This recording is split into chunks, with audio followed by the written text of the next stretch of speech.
Hello, this is Group 1's PowerPoint presentation for No-Kill Animal Shelters by Jessica Fernandez, Jasmine Calixto, Miriam Lopez, and Jaden Labadera from the Animals and Society class. The definition and concept of no-kill. The definition of a no-kill animal shelter is a shelter that does not euthanize animals for the sake of capacity, but instead for the animals that are determined to have a low quality of life, to where euthanasia is more humane than allowing them to live out their lives if there's a possibility that they might live out their life in pain. For a shelter to be considered a no-kill, they must reach a benchmark to qualify. As of 2016, shelter rates of adoption must be either at or higher than the 90% percentile. This means they cannot have more than 10% euthanasias to meet that specific standard. History of No-Kill Animal Shelters. It started more than half a century ago when independent caregivers began rescuing and sheltering homeless animals to keep them alive. Typically, they were not very communicative with each other, and they weren't popular with the animal welfare establishment either during that time. At the same time, however, an effort to reduce the overpopulation of cats and dogs using spay and neuter programs arose, with both movements having a common goal of ethically reducing the overpopulation of stray and abandoned animals. They merged to form the no-kill movement. By the 1990s, the movement was gaining support. Even then, however, animals were still being euthanized at a high rate. Independent caregivers and a few humane societies led the charge, while national agencies were still focusing on improving euthanasia techniques. It was a tough movement, especially since they didn't network with each other often. Economic and financial benefits. Shelters that exceed that 90% percentile can be accommodated for their accomplishments, such as grants to fund enrichment programs, medical expenses, shelter repairs, research projects, disasters, emergencies, or even funding new spay and neuter programs to lower the cost of vet services for pet owners who are struggling financially to pay vet bills for their pets. A current example of this grant through the ASPCA Pro, which is open to New York shelters, that funds population control through low-cost spay and neuter programs in an attempt to control the ever-growing population of New York City. Community support plays a vital role in fundraising through community events, raising awareness, and promoting the adoptions of animals who still need loving, permanent homes. Cultural importance of animals in our day-to-day lives. In human history, we have domesticated animals such as dogs, cats, and horses to serve a variety of purposes such as protection, herding, food, or pest control, as well as seeing them as these sacred animals as the Egyptians saw the cats, as well in many other countries that view cats as sacred and will not hurt but will actually feed the cats that are on the streets, and these cats are living a very beautiful life. Nowadays, here in America, we see dogs and cats such as companions and should be treating them as such. We see these animals as our beloved, as family. We see them as an extensions of ourselves, and we should continue to be promoting that and supporting that. The no-kill movement promotes compassion for animals, innovation for new solutions for the overpopulation, such as spaying and neutering, and community engagement welfare, such as volunteering. This can be seen in many, many different ways, such as picking up a dog from the animal shelters and taking it out for the day, or it could be as promoting animal shelter adoptions, or it can be actually volunteering at the animal shelters and playing and feeding and taking care of the dogs that are in there. No kill animal shelters not only save lives but also contribute to a more humane society by promoting responsible pet ownership. Many people adopt, or some people can adopt a pet just to adopt one, and they don't actually take into account the responsibility that comes with taking care of these animals. These can be seen as your lifestyle changing for an animal because now you have to take care of them. Now you have to walk them, feed them, whatever the case may be. But it is a responsibility that everyone should be made aware of. And reducing the animal of that face euthanization. Many animals are euthanized in today are euthanized although they are healthy and perfectly fine, but simply because animal shelters do not have the space for them and they see euthanization as a simple, easier solution for this, which should not be the case or the normal standard. By doing this, we are also reducing the population of animals living on the streets without killing, resulting in less infected animals affecting us. Ethical aspects. Some find euthanasia as necessary to control pet population as humanly as possible, since there are too many pets and not enough homes. However, this is false as there are more than enough homes to house these animals. Euthanasia is used on animals that are healthy due to habit of the old ways and convenience.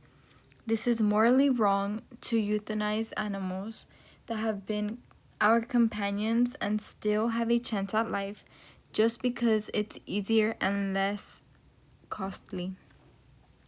Euthanasia should only be used if the animal is truly and really suffering.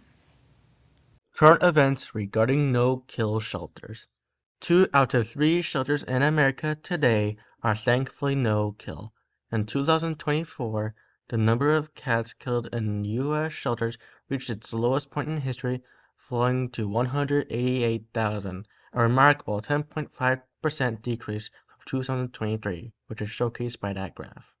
This is thanks to the Animal Foundation's TAF Community Cat Program. Although euthanasia use is down 90%, nearly 689,000 dogs and cats were still euthanized in 2023, which was still too high. Foster programs. In many larger shelters, they offer a foster program. A foster program is a program that provides temporary housing for animals with families until they can find their permanent home, a practice that is proven to be effective. Families that foster animals for the time being allows more space in the shelter and reduces overcrowding. This also gives the opportunity for shelters to take in more animals off the streets. Fosters living in a house provide shelter with feedback on behaviors promoting socialization with women, men, kids, dogs, cats, and other animals or pets that they might have, and also allows them to relax so they are able to develop their personality, which most often does not happen in municipal shelters. Fostering often results in adoption from the foster family or other interested parties who are looking for pets. Outside parties are more inclined to adopt foster animals since they are being raised in a home versus a shelter, and they are more likely to be more well-mannered or potty trained. Fostering might also result in what is called foster fail, which occurs when a family grows fond of an animal and adopts the animal themselves instead of returning it to the shelter. Shelters might also save money on the animals that are being fostered since they are staying with the family, allows them to spend extra money on supplies and medical care for special needs dogs and emergency situations for animals that still reside in the shelter. Impact on public health and safety. Some no-kill shelters offer programs designed to increase adaptability and prepare them for adoption, therefore increases their chances of finding permanent homes. These programs benefit not only animals, but they benefit the public as well.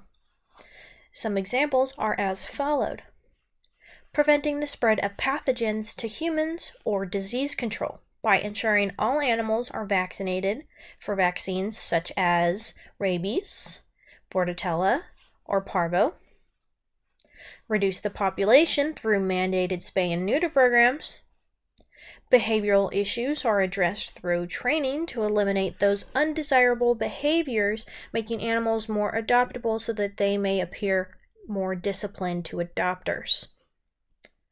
Offers meaningful stress and anxiety relief for both the animals and individuals who partake in interactions with play sessions with shelter animals. Behavioral and rehabilitation programs. A variety of shelters aid in behavior and rehabilitation programs to promote adaptability and adoptions. Many animals arrive at the shelter extremely fearful due to the overwhelming environment, which can cause responses such as aggression, shutdown behavior, or even feral-like behavior. These programs offer emotional and behavior support to build confidence so that they may come out of their comfort zones and grow more socially comfortable.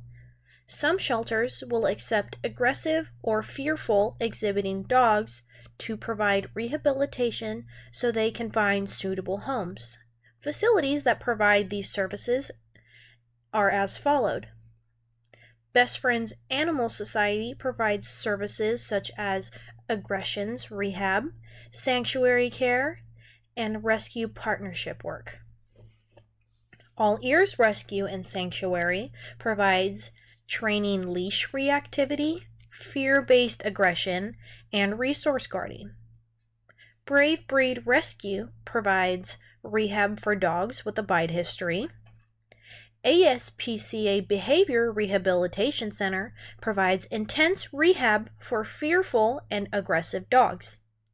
Speranza Animal Rescue provides aid in aggression, neglect, and severe behavioral cases. Partnerships and collaborations.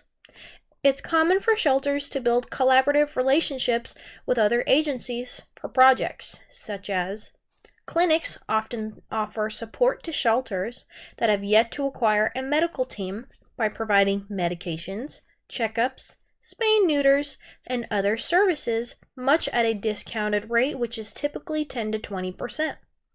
Larger shelters also provide support to newer shelters by donating items such as leashes, collars, toys, and any other items that they might need.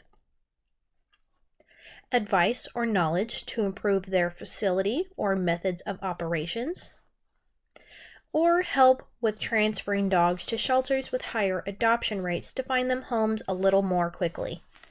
A good example of this is Pets and Pals Animal Shelter in Lathrop, California.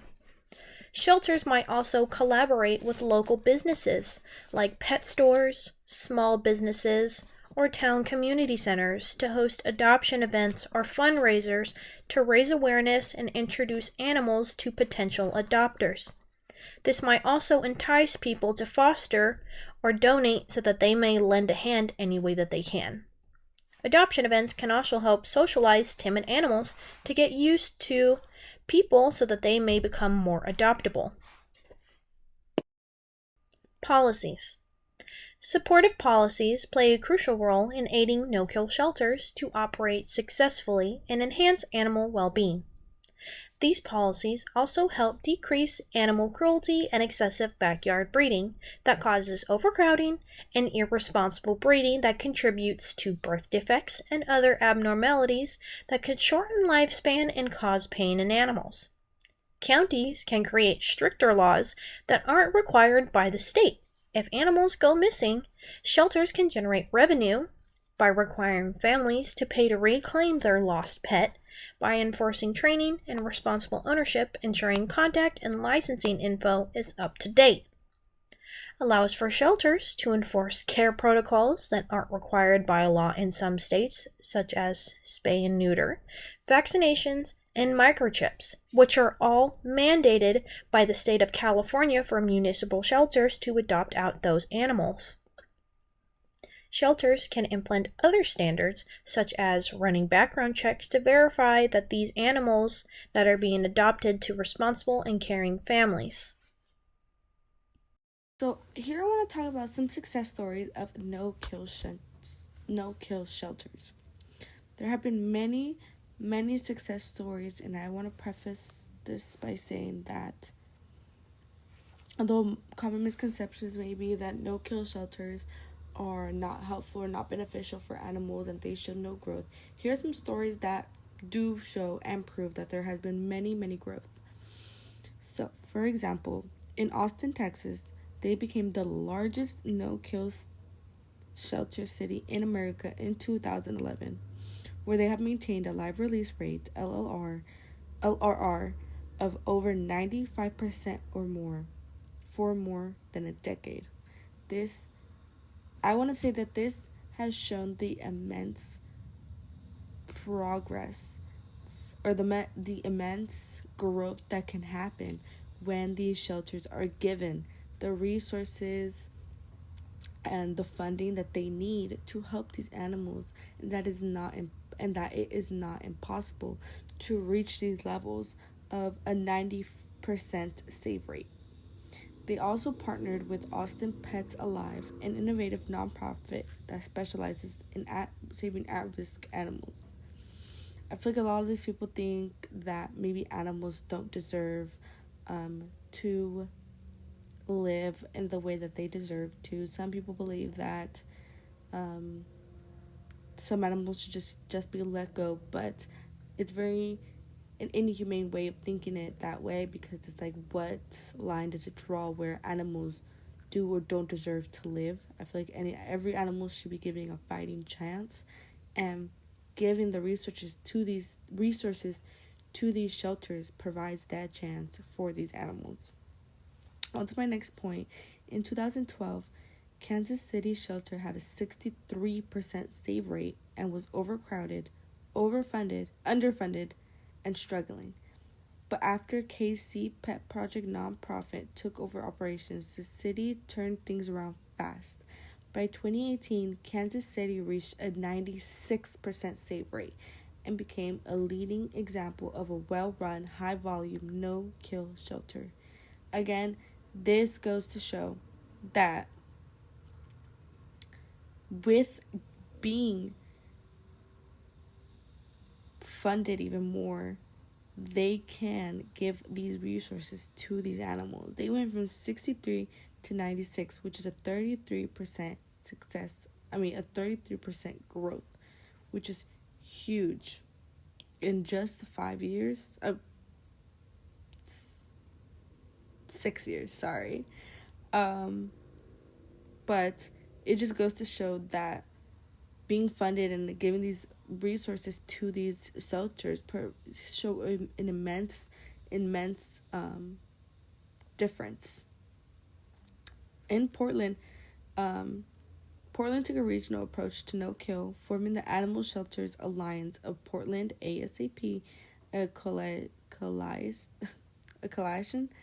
of municipal shelters, private rescues, and veterinary clinics. Together, they achieved a 94% save rate and ensured that no healthy adoptable is euthanized in the region.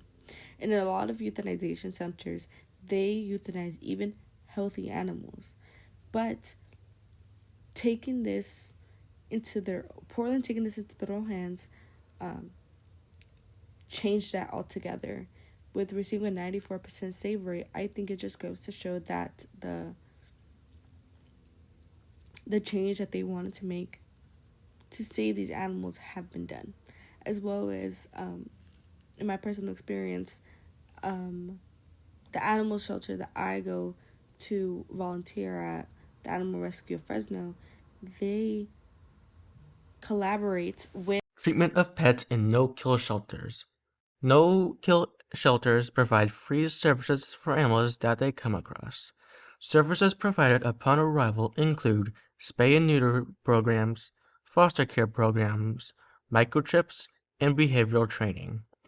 They are assessed for behavior issues when they arrive, and life-saving operations are done for those suffering of illness or injuries instead of euthanasia.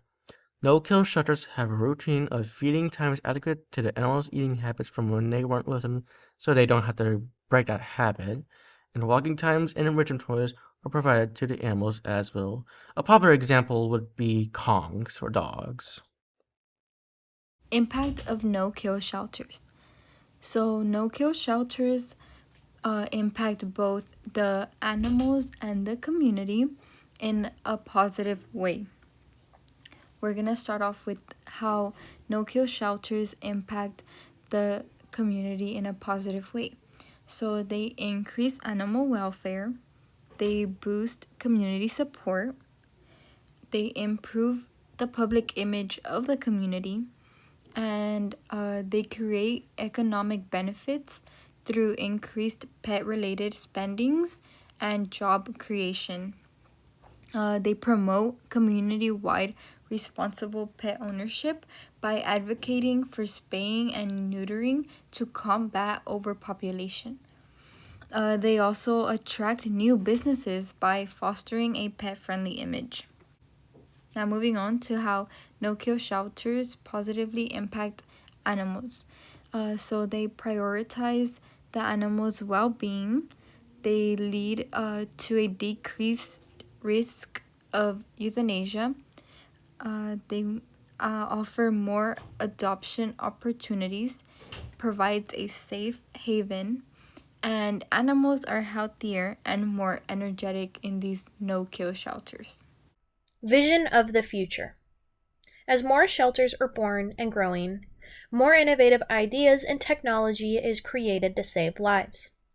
New adoption platforms are created to help people find their furry friend and provide shelters who have yet to acquire their own website a forum to promote their animals and a secondary site for shelters who do have their own website to gain more adopters. These platforms include Pet Finder, Adopt a Pet, 24 Pet Connect, Petco Love, and the ASPCA. Record-keeping platforms that assist shelters facilitate storage of medical data, behavioral notes, and other essential information that can be retained with Chameleon, Ginger, and KennelLink. Shelters are also not taking advantage of tracking and health monitoring devices to enhance the safety and the well-being of their animals by using microchips for lost dogs and monitoring collars to track your dog's health for abnormal behaviors. As shelters evolve, it also creates new careers and pathways for many people seeking employment in that field. What you can do to help. Every animal that enters a no-kill facility gets a second chance at life, and that chance starts with us. They need the support from a strong community. You can help by adopt, don't shop. Shelter animals need loving homes too. Backyard breeders often surrender what they don't sell. Foster dogs to create space for animals that are on the streets so that they may receive proper care in shelter facilities so that they too may also become a foster or potentially get adopted. Volunteer at your local shelter by socializing with animals or other tasks that they might have for you. Donate money for medical care or supplies like toys, blankets, and any other things that they might use for their animals. Promote your local shelters on social media platforms to enhance community involvement and advertise animals available for adoption on your Facebook, Instagram, Snapchat, or any social media platforms that you may use. Informed opinion.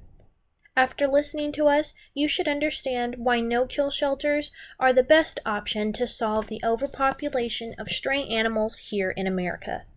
Animals have served us as loyal companions for years, and it's only right to treat them with dignity and make sure they get to live a long, happy life. Those that use euthanasia on healthy animals as a tool to solve overcrowding instead of using it on animals that are injured or dying are doing it wrong. That money should be put towards funding proper care for other healthy animals. References. These are all the references that were used to find all the information listed in this presentation. We thank you for listening, and we hope you enjoyed our presentation.